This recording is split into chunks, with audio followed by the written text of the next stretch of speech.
जय झूलेलाल। गोपाष्टमी पर्व जूं तव्हां सभिनी खे लख लख वाधायूं। त ख़बर असांजे बिलासपुर मां आहे त मां कलावती दुसेजा फाउंडेशन द्वारा गोपाष्टमी जे ॾींहुं गौ माता जी श्रद्धा भक्तीअ सां कई वई पूजा अर्चना।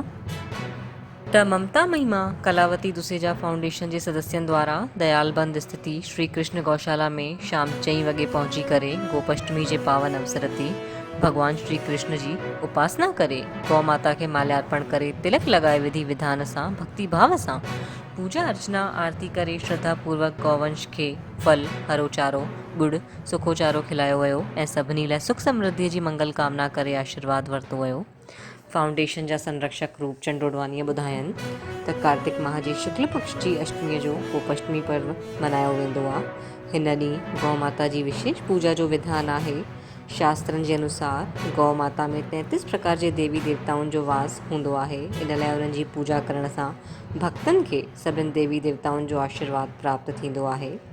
संस्था जा अध्यक्ष विजय दुसेजा चयनि त फाउंडेशन अहिड़े कार्जनि में हमेशह पंहिंजी सहभागिता निभाईंदो आयो आहे ऐं अॻिते बि हमेशह अग्रणी भूमिका निभाईंदो रहंदो।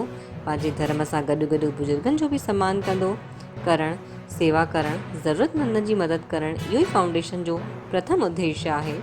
अॼु जे हिन सेवा कार्य में संस्था जा संरक्षक रूपचंद डोडवानी, अध्यक्ष विजय दुसेजा, कार्यकारिणी अध्यक्ष रामचंद हिरवानी, सचिव जगदीश जग्यासी, कोषाध्यक्ष नानक नागदेव, गोविंद दुसेजा, सलाहकार रेखा आहूजा, सतराम जेठमलानी, सतराम सिदारा, कमल दुसेजा, किशोर आडवानी जो विशेष योगदान रहियो। ख़बर खे लाइक कयो, शेयर कयो, असांजे चैनल खे सब्सक्राइब कयो, असांजे चैनल सां जुड़ियल हुजो।